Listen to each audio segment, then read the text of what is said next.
passou por aqui. Neste exato momento, passou aqui. Como pode, meu Deus, tanta glória passar sem deixar rastro algum? No lugar que passou, só ressoa uma prova de que o fato ocorreu. Todo medo se foi, tive forças pra crer. Ficou comigo esta paz, essa vontade de rir. Tiro a sandália dos pés.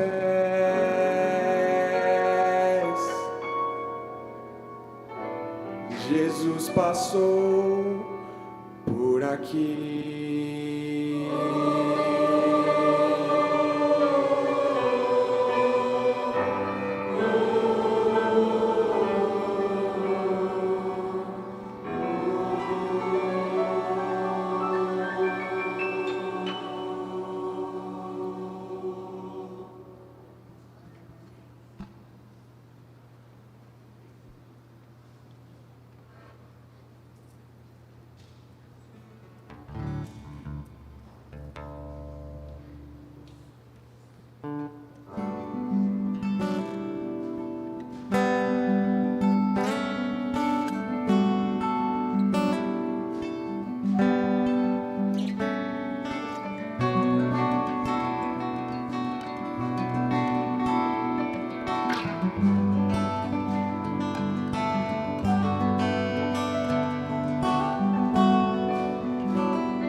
Boa noite, meus irmãos.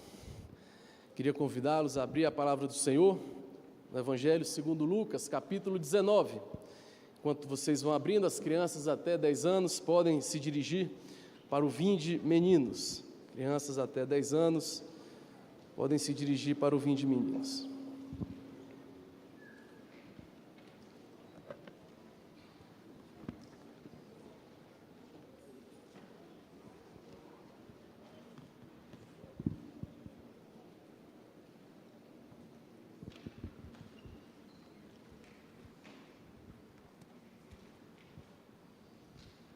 Lucas capítulo 19, vamos fazer a leitura do versículo 1 ao versículo 10.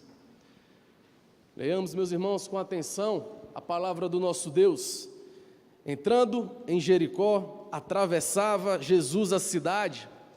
Eis que um homem chamado Zaqueu, maioral dos publicanos e rico, procurava ver quem era Jesus, mas não podia por causa da multidão, por ele ser de pequena estatura. Então, correndo adiante, subiu a um sicômoro, a fim de vê-lo, porque por ali havia de passar. Quando Jesus chegou àquele lugar, olhando para cima, disse-lhe: Zaqueu, desce depressa, pois me convém ficar hoje em tua casa. Ele desceu a toda a pressa e recebeu com alegria. Todos os que viram isto murmuravam, dizendo que ele se hospedara com um homem pecador. Entre mentes, Zaqueu se levantou e disse ao Senhor: Senhor, resolvo dar aos pobres a metade dos meus bens, e se em alguma coisa tenho defraudado alguém, restituo 4 vezes mais. Então Jesus lhe disse: hoje houve salvação nesta casa, pois que também é este filho de Abraão, porque o Filho do Homem veio buscar e salvar o perdido. Vamos orar mais uma vez. Santo Deus, nessa noite, reunidos como teu povo, aguardamos com grande expectativa ouvir a tua voz, e o fazemos, Pai, por meio de leitura das tuas escrituras, por meio de cânticos, ouvindo a tua palavra também cantada, como aqui, realizada pelo conjunto Amor Maior, mas também, Pai, em adoração ao Senhor, ouvindo atentos, com fé, a tua santa palavra. Por isso, prepara os nossos corações, prepara, Pai, as nossas vidas e cumpre todos os teus desígnios na vida do teu povo nesta noite, é o que nós choramos no nome do Senhor Jesus. Amém. Meus irmãos, ele passou por aqui, é o título da nossa cantata aqui do conjunto Amor Maior, mas por que ele passou por aqui? Por que o Senhor Jesus passou por aqui? O que ele veio fazer nesse mundo? O que a segunda pessoa da Trindade, o Deus Filho, por que ele abriu mão da sua glória, se fez semelhante a um homem e passou por aqui? Muitas respostas têm sido dadas a esse dilema, a essa pergunta. Alguns vão falar que ele veio trazer igualdade aos homens como um justiceiro social. Outros falam que ele veio subverter o sistema, causar ali uma revolução contra Roma. Outros gostam de falar que ele ia ser um libertador na nação de Israel, um libertador militar, social, nessa guerra travada ali pela opressão contra o Império Romano. Mas o nosso texto, meus irmãos, a parte de todas essas especulações, diz por que o Senhor Jesus passou por aqui. O versículo 10 fala que porque o Filho do Homem veio buscar e salvar o perdido. Nosso Senhor, Jesus Cristo, o Filho de Deus, ele passou por aqui para resgatar pecadores. Esse é o tema da nossa mensagem de hoje, a partir desse texto que nós acabamos de ler. Ele passou por aqui para resgatar pecadores. E o nosso texto é bastante conhecido. Todo mundo aqui já deve ter ouvido algum sermão a respeito desta passagem, de Zaqueu, desse pequeno homem. No entanto, apesar de ser um texto conhecido e que nós já ouvimos diversos sermões, não vamos nos intimidar diante das verdades aqui na palavra do Senhor. Um teólogo diz que assim como a história de Nicodemos, da mulher samaritana, essa história aqui de Zaqueu deve ser frequentemente estudada pelo povo de Deus, por causa da riqueza dos ensinos contidos aqui. Então, meus irmãos, com atenção, com fé e com coração disposto, vamos ouvir a palavra do nosso Deus e compreender a partir desse texto por que ele passou por aqui, para resgatar pecadores e como ele faz todas essas coisas. E o Senhor Jesus, nosso texto fala que ele resgata pecadores, chamando esses pecadores. No versículo 1 nós começamos a aprender algumas informações a respeito dessa passagem de Jesus, falando que ele chega em Jericó, uma cidade que era importante na rota comercial do Império Romano. Naquela região, ali havia muita arrecadação dos impostos, era muito alta, então por isso que tinha muitos cobradores de impostos naquela região. Era uma região também, uma cidade considerada um paraíso, por causa da sua beleza, por causa das suas árvores, por causa de tudo que lá havia, que embelezava esse local. No versículo 2, nós somos apresentados a um personagem chamado Zaqueu, personagem bastante conhecido, músicas são escritas a respeito dessa história de Zaqueu, o chefe dos publicanos, que eram aqueles cobradores de impostos, odiados pelos judeus, que consideravam eles traidores do povo. E não bastasse os abusos nas cobranças, eles também eram conhecidos por causa da sua corrupção. Por isso Zaqueu era tão impopular, por isso que a multidão ali se nega a dar espaço para que ele veja Jesus passando, por isso que a multidão também murmura mais um pouco à frente, quando Jesus disse que ia para a casa desse homem, porque Zaqueu também era um homem rico, ele estava ali no topo da pirâmide dos cobradores de impostos, era o poderoso chefão daquela máfia local, e aí ele não saía diretamente arrecadando esses impostos, mas ele sempre recebia suas comissões advindas dos seus subordinados cobradores de impostos. O texto também diz que ele era baixinho, tanto é que ele precisa subir numa árvore para conseguir ver Jesus passando por certo lugar. Meus irmãos, apesar da importância de Zaqueu nessa narrativa, a nossa meditação não deve ficar centrada nele. A nossa meditação não deve ser movida a partir desse homem, porque nós estamos aprendendo aqui, não é algo sobre Zaqueu, mas sobre Cristo Jesus.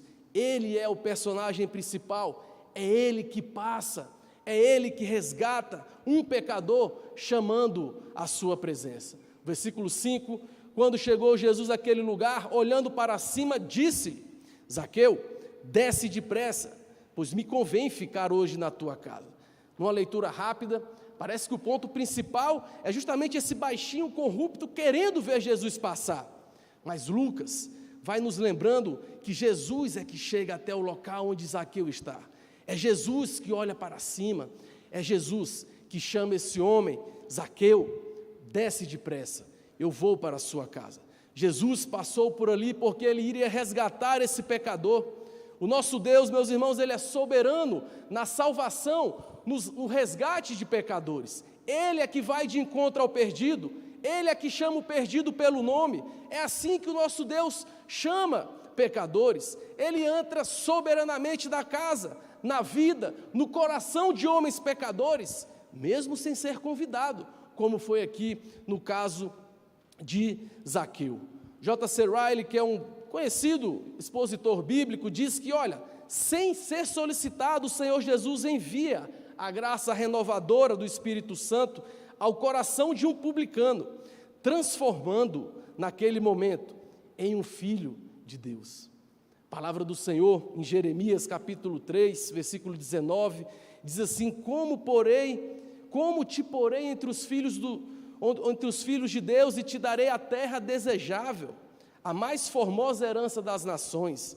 E respondi: Pai, me chamarás e de mim não te desviarás. Meus irmãos, é assim que o nosso Deus resgata pecadores, chamando-os à sua presença. Um puritano diz que onde Cristo chega, ele traz as suas próprias boas-vindas, ele abre o coração e prepara para recebê-lo. É assim que o nosso Senhor Jesus resgata pecadores, chamando-os pelo nome à sua presença. Nós reformadores, os reformados, a teologia reformada como um todo chama essa ação do Senhor Jesus aqui como vocação eficaz. Nosso catecismo, breve catecismo de Westminster, que é um dos símbolos de fé da nossa igreja, diz que vocação eficaz é a obra do Espírito Santo, pelo qual, convencendo-o de nossos pecados e de nossa miséria, iluminando o nosso entendimento pelo conhecimento de Cristo, e pelo conhecimento de Cristo, renovando a nossa mente, Ele nos persuade e nos habilita a abraçar Jesus Cristo, que nos é oferecido pela graça do Evangelho. Um chamado irresistível, meus irmãos, porque quando Deus, pelo seu Espírito, chama um pecador, Ele prepara tudo dentro desse pecador, para que a resposta desse pecador seja positiva ao seu chamado. Ele nos torna as novas criaturas, Ele renova nossa mente e o nosso coração, é Ele que nos convence do nosso pecado, é o nosso Deus também que nos ensina a respeito de Jesus, é Ele que organiza tudo dentro do nosso ser, para que venhamos a responder positivamente e a abraçar, conforme nós lemos aqui, Cristo como Senhor e Salvador. Ao longo da história do povo de Deus tem sido assim. Deus sempre chama os seus dessa maneira. Foi assim com Abraão: sai da tua terra, anda na minha presença. E Abraão responde positivamente. Foi assim com Paulo: Saulo, Saulo, por que me persegues? E aí ele, quebrantado, ouve o chamado do Senhor e segue esse Senhor. É assim também com Zaqueu: desce depressa, Zaqueu, hoje eu vou para a sua casa. E Zaqueu então desce depressa, com prontidão, com alegria. E assim, meus irmãos, como Zaqueu, mais cedo ou mais tarde, todos os eleitos de Deus, aqueles eleitos antes da fundação do mundo, eles serão chamados de maneira eficaz e atenderão a esse chamado do nosso Senhor e Salvador, Cristo Jesus.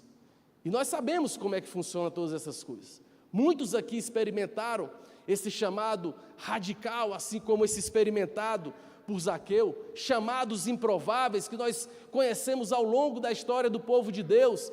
Biografias são contadas a respeito de homens improváveis que são chamados, assim como Zaqueu, e respondem de maneira pronta, porque o Senhor Jesus passa por aqui, Ele passou por aqui e tem chamado eficazmente os seus eleitos. Cristo não está mais fisicamente aqui. O Senhor Jesus, segundo as Escrituras, está à destra de Deus Pai, mas Ele continua chamando pecadores, e Ele o faz de maneira eficaz. Como? Pela instrumentalidade do seu povo, a sua noiva, a igreja do Senhor Jesus, o seu povo. E Ele o faz como também? Continuando, pela pregação do seu Evangelho. Esse é o meio que o Senhor Jesus tem estipulado para chamar eficazmente todos aqueles que Ele tem separado desde os tempos eternos para responder positivamente ao chamado da graça do Evangelho. Por isso, meus irmãos, pregue a palavra em todo o tempo, não deixe de anunciar o Evangelho onde quer que o Senhor tenha enviado você, quer seja oportuno, quer não, pregue a palavra, porque essa é a maneira estabelecida pelo nosso Deus, por meio do qual Ele chamará eficazmente os seus filhos.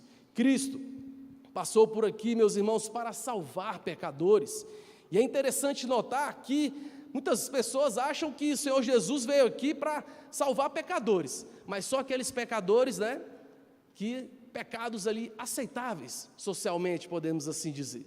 Aqueles que cometem pecados, mas não são tão escandalosos, não são tão feios, só aqueles pecados que a gente sabe que não causam tanto prejuízo às pessoas à sua volta. Era isso que a multidão ali estava achando. Sou pecador, Senhor Jesus? Eu sou pecador, mas eu não sou tanto igual esse Zaqueu. E muitos acham que funciona assim.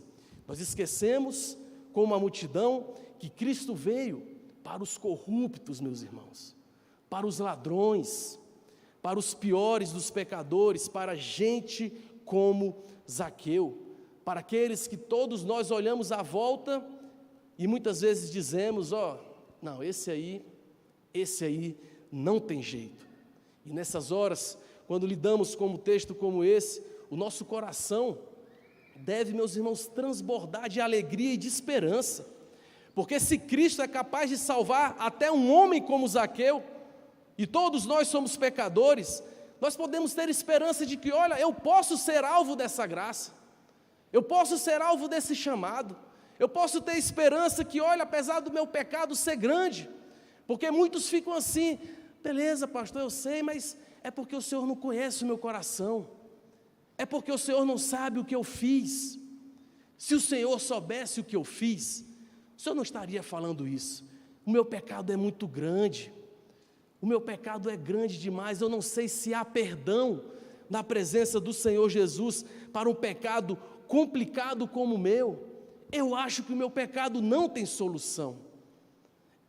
Muitos pensam assim, mas o Senhor Jesus, por meio da sua palavra, hoje diz que, olha, você não é um caso perdido, há perdão, há graça para o seu pecado, há graça para perdoar o seu pecado, não importa qual que ele seja. J.C. Ryle continua falando que, olha, essa passagem nos habilita a afirmar com segurança que a salvação não vem das obras, mas sim da graça do nosso Deus. Então não depende de você, não depende do tamanho do seu pecado, depende desse Jesus que passa e que resgata pecadores como Zaqueu e como eu e como cada um aqui. Meus irmãos, devemos olhar um texto como esse também e lembrar que não existe ninguém que é insalvável.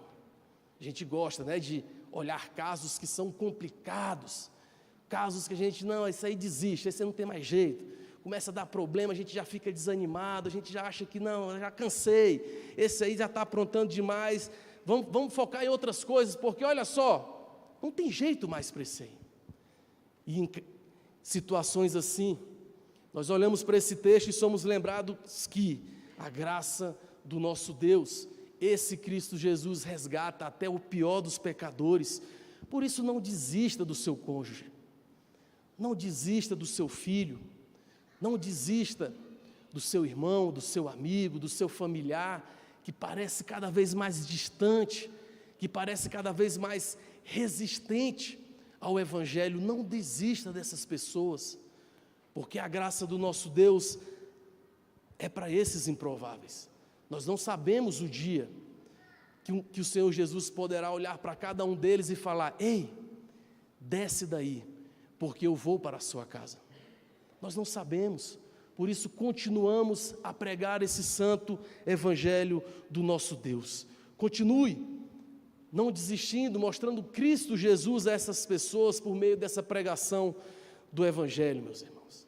E é interessante também quando a gente vê essa passagem, notar que também tem muita gente que é curiosa sobre Jesus, assim como Zaqueu, que ouviu falar sobre Jesus, ouviu falar algumas coisas a respeito dos seus feitos, e a pessoa fica lá, vê a fama, fica curioso, às vezes nem demonstra essa curiosidade, e aí está lá, e na hora que a gente vê, são aqueles improváveis, né? Que a gente, não sabia que você ia se converter assim tão rápido. Então continue chamando aqueles amigos que parecem não demonstrar interesse, continue pregando o Evangelho, chamando aqui para a igreja, chamando para os encontros de jovens, adolescentes, casais, continue chamando essas pessoas, continue levando Jesus até essas pessoas, porque muitas vezes tem muito curioso por aí, mas eles não falam nada. Mas Jesus, passando pela vida deles, pode chamá-los, quando menos nos espantarmos. A curiosidade do homenzinho, um teólogo chamado Philip Ryken fala, é um lembrete de que algumas das pessoas que estão secretamente interessadas em Jesus são pessoas que nunca esperaríamos que estivessem interessadas no Senhor Jesus. Continuemos, meus irmãos, pregando o Evangelho do nosso Deus, continuemos levando Jesus, porque o Senhor veio para isso, resgatar pecadores, mas esse resgate de pecadores, por meio desse chamado eficaz, transforma radicalmente vidas, muda a história das pessoas. Esse chamado, ele é eficaz mesmo, esse chamado tem resultados práticos na vida das pessoas, e a gente vê pelo exemplo aqui da história de Zaqueu, que a resposta é imediata. A partir do momento que Deus chama, por meio do seu Espírito, trabalhando no coração do pecador, não existe passividade, há uma resposta ativa. Desce daí, Zaqueu. E Zaqueu prontamente desce, a toda a pressa, o texto diz, e recebe Jesus com alegria. Uma resposta rápida. Zaqueu aqui então começa a falar, fazer a sua primeira confissão de fé, ao se dirigir ao Senhor Jesus falando: Senhor, Senhor. E a gente sabe, quando o apóstolo Paulo nos lembra, que ninguém pode dizer Senhor Jesus, senão pelo Espírito de Deus. E essa declaração aqui de Zaqueu não é uma vocalização vazia, não é um discurso da boca para fora, mas é, meus irmãos, fruto de um chamado eficaz, arrependimento para a vida. Versículo 8, diz que lá Zaqueu se levanta e disse ao Senhor: Senhor, resolvo dar aos pobres metade dos meus bens, e se em alguma coisa tenho defraudado alguém, restituo 4 vezes mais. Arrependimento, meus irmãos, arrependimento para a vida, ser chamado por Jesus, tê-lo em nosso coração, causa mudanças internas e também causa mudanças externas na vida do pecador. Coisas acontecem, mudanças espirituais acontecem nas nossas vidas, porque o amor de Jesus nos conduz a esse tipo de arrependimento. É comum as pessoas muitas vezes ficarem pesarosas, tristes, frustradas com algum tipo de pecado, algum tipo de falha, algo que tenha feito. As pessoas geralmente, nesse sentido, agem de maneira passiva, mas isso não é arrependimento para a vida. As Escrituras apontam o arrependimento para a vida de outra maneira. As Escrituras, conforme também vemos ilustrado aqui na história e na vida de Zaqueu, arrependimento para a vida é diferente. Arrependimento para a vida é uma graça salvadora, é algo gerado pelo Espírito de Deus, não é algo gerado pelo próprio homem, no qual o pecador tem um verdadeiro sentimento do seu pecado e percepção da misericórdia de Deus, se enche de tristeza, de horror pelos seus pecados, abandona esses pecados e se volta para Deus, inteiramente resolvido a lhe prestar nova obediência. Arrependimento para a vida, meus irmãos, vai envolver, como vemos aqui, confissão sincera. Zaqueu se coloca de pé, Zaqueu não se importa com o que os outros vão pensar, Zaqueu não está preocupado com sua imagem, porque ele já sabe que Cristo lhe dá uma nova identidade, e ele sabia que havia enganado pessoas, roubado de sua suada renda, e num só ato ele então confessa toda a sua ganância, todo o seu roubo, suas fraudes, suas extorsões. Verdadeiro arrependimento para a vida, meus irmãos, vai ter confissão de pecados. Vai ter confissão de pecados. Zaqueu não culpa as circunstâncias. Zaqueu não diz: mas é porque o meu pai e minha mãe me criou de tal jeito. Mas é porque na minha casa, o Senhor não sabe como é que funciona na minha casa, Jesus. O Senhor não sabe a infância que eu passei. Sofri muito, Jesus. Eu sou baixinho, sofri muito bullying aí. Então, poxa, dá um desconto para as coisas que eu fiz. Zaqueu não age assim. Verdadeira confissão, meus irmãos, reconhecimento do seu pecado diante de Deus. Contra ti pequei, contra ti somente pequei. Não existe um mais. Se você for fazer uma confissão de pecados para o Senhor, para alguém de que você sabe que foi alvo de alguma ofensa sua, se você mandar o mais, fique esperto, porque geralmente depois desse mais, sempre vem um argumento, uma justificativa, algo para tirar a sua responsabilidade diante da ofensa cometida. Verdadeiro arrependimento vai gerar verdadeira confissão sincera, uma confissão sincera que vai redundar, meus irmãos, numa mudança espiritual, numa mudança, numa conversão. As Escrituras falam, a ideia de um arrependimento, o termo bíblico, tanto no Antigo Testamento, quanto no Novo Testamento, para falar a respeito de arrependimento, sempre fala sobre dar meia volta, se afastar de algo, voltar na direção oposta, tudo isso apontando para a realidade de que verdadeiro arrependimento vai envolver se afastar do pecado e se dirigir à presença de Deus. Se você ficar no meio do caminho, só fugindo do pecado e não indo até a presença de Deus, vai ser um mero moralismo. Você vai ser alguém aceitável socialmente, né? Muitas pessoas, você chega por aí e elas falam, não roubo, nunca matei, sou um cidadão correto, pago meus impostos, faço tudo certinho. Mas verdadeiro arrependimento não é somente ser alguém moralmente correto, no sentido de socialmente aceito, é um abandono do pecado e uma aproximação, uma fuga do pecado e uma aproximação à presença de Deus. É isso que Zaqueu faz, é essa mudança radical que ele experimenta, é essa transformação que ocorre na sua vida, a ponto de ele abandonar completamente os seus pecados, confessando-os publicamente, falando, olha, demonstrando convicção no que ele está dizendo, demonstrando coragem ao falar que, olha, agora eu vou dar. E aí os comentaristas falam que esse verbo não é uma ideia futura de que num momento, quem sabe eu possa dar o meu dinheiro aos pobres. A ideia é de uma ação presente, quando for oportuna. É como se Zaqueu estivesse realmente esvaziando os bolsos ali na hora e falando, Senhor, eu vou dar meu dinheiro aos pobres. Darei metade do meu dinheiro aos pobres. Mostra justamente generosidade. Um homem que acumulava riquezas, um homem que era cobiçoso, um homem que ajuntava para si, se afasta desse pecado e se volta para Deus, e agora é um homem generoso, disposto a repartir metade dos seus bens aos necessitados. Mas também não para por aí o arrependimento de Zaqueu. Não somente se afastar do pecado, se aproximar de Deus, mas também reparar o seu pecado. Reparar no sentido de que se alguma coisa tenho defraudado alguém, restituo 4 vezes mais. E era comum na lei do Antigo Testamento a ideia de restituição quádrupla, apenas como quando se fosse algo relacionado a um crime contra um animal. Lá em Êxodo 22, 1 fala sobre isso. Aqui Zaqueu está tão empolgado, está com o coração tão arrependido, tão disposto, tão animado de realizar a vontade de Deus, que ele, olha, vai ser 4 vezes mais para todo mundo, porque eu quero mostrar que eu amo esse Deus e que Ele mudou a minha vida.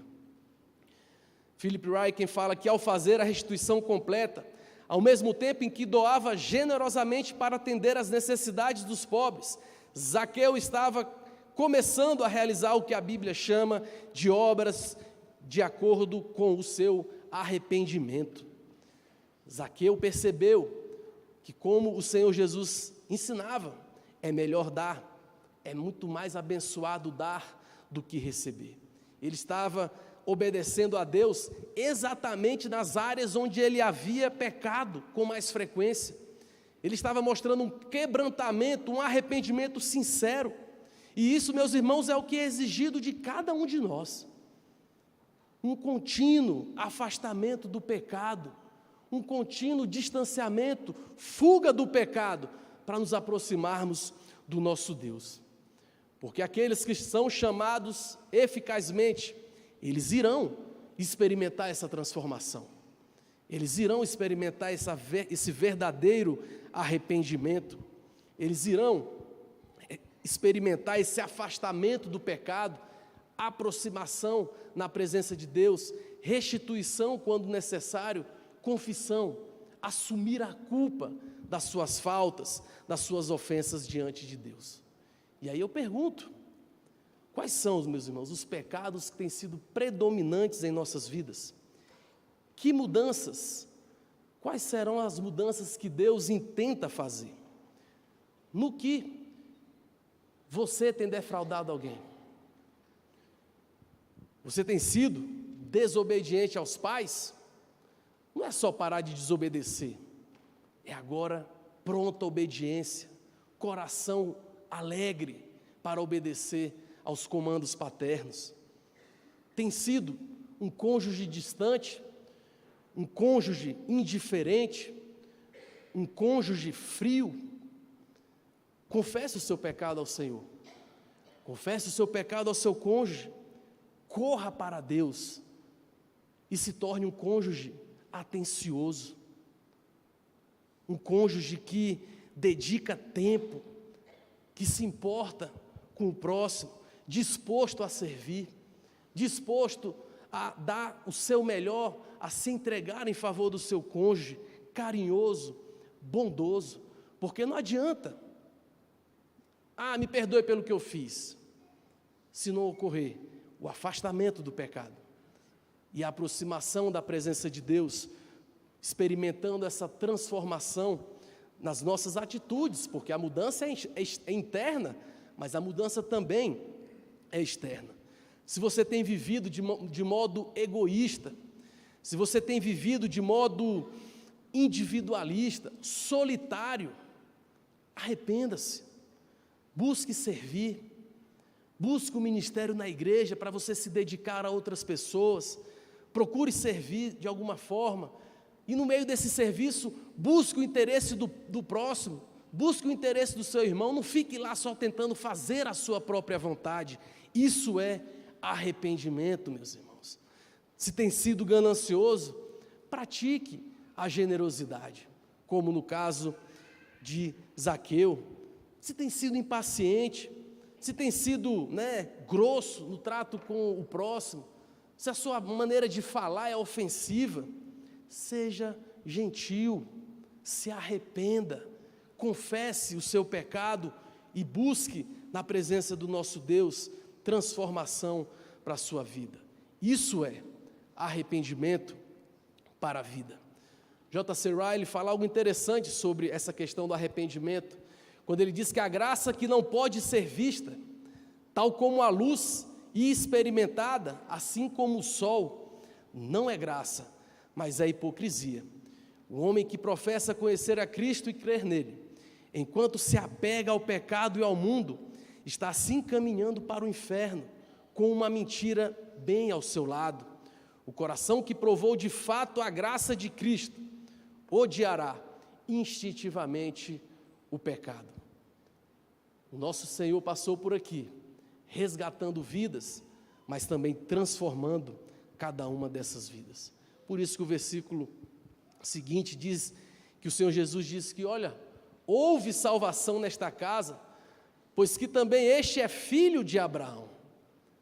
Mas diante de um cenário tão desafiador como esse, se você for como eu, deve estar se perguntando nesse momento assim, como?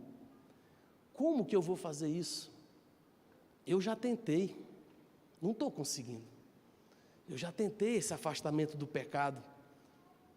Eu já tentei ter uma atitude diferente para com as pessoas à minha volta. E eu só tenho fracassado. Como então observamos mudanças radicais experimentadas por Zaqueu, de abrir mão de metade do seu patrimônio, com a outra metade ainda restituir aqueles que ele tinha defraudado? Como? Isso tudo parece impossível aos olhos humanos. É como passar pelo buraco de uma agulha. Como então resolver esse dilema, meus irmãos?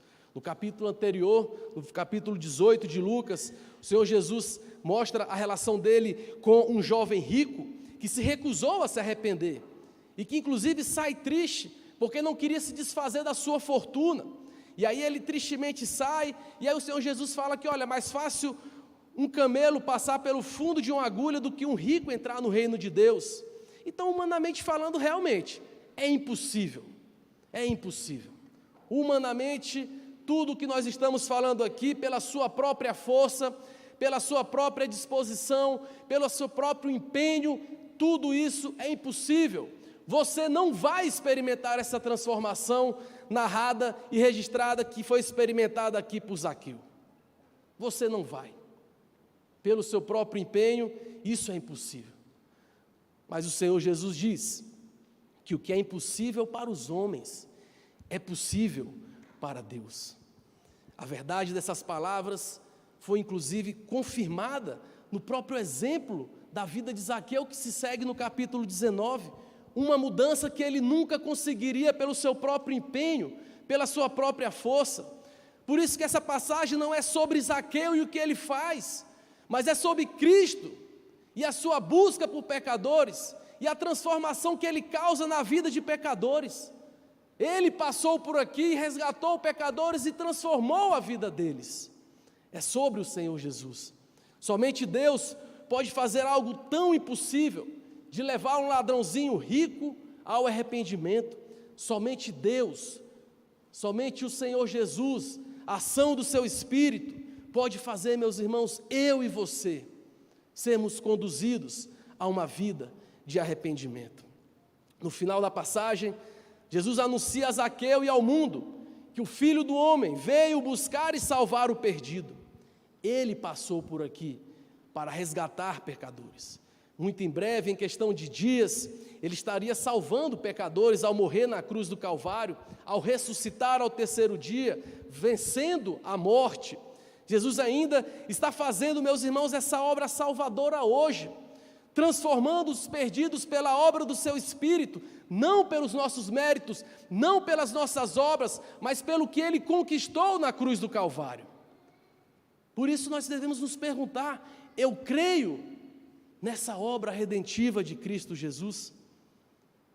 Você quer se afastar do pecado e se voltar para Deus? Confie, meus irmãos, confie com todo o seu ser no poder salvador do Cristo crucificado, porque somente Ele é capaz de transformar a sua vida. É na cruz do Calvário que nós vamos encontrar esse poder para transformar as nossas vidas. É somente na cruz do Calvário que vamos encontrar essa graça que nos conduz ao arrependimento. É somente olhando o sacrifício do Senhor Jesus, é somente vendo o que Ele fez e confiando no que Ele fez, que nós poderemos experimentar a transformação nas nossas vidas. O poder e a graça para se arrepender só vem por meio da cruz, diz um teólogo. A cruz onde Ele morreu entre dois ladrões, por Zaqueu e por todos os outros ladrões pecadores que confiam nele para a sua salvação. Hoje, Cristo Jesus está passando por aqui, por meio do ajuntamento do seu povo, por meio da adoração, por meio dos cânticos, por meio da exposição da palavra, e Ele continua resgatando pecadores que estão perdidos. Aonde mais nós iremos, foi cantado, se não for para bem perto dEle. Meus irmãos, se você está ouvindo o seu nome hoje, desça depressa, porque Jesus está se convidando para entrar na sua vida, para transformar a sua vida, para transformar as nossas vidas, porque foi para isso que Ele passou por aqui. Amém? Vamos cantar um cântico.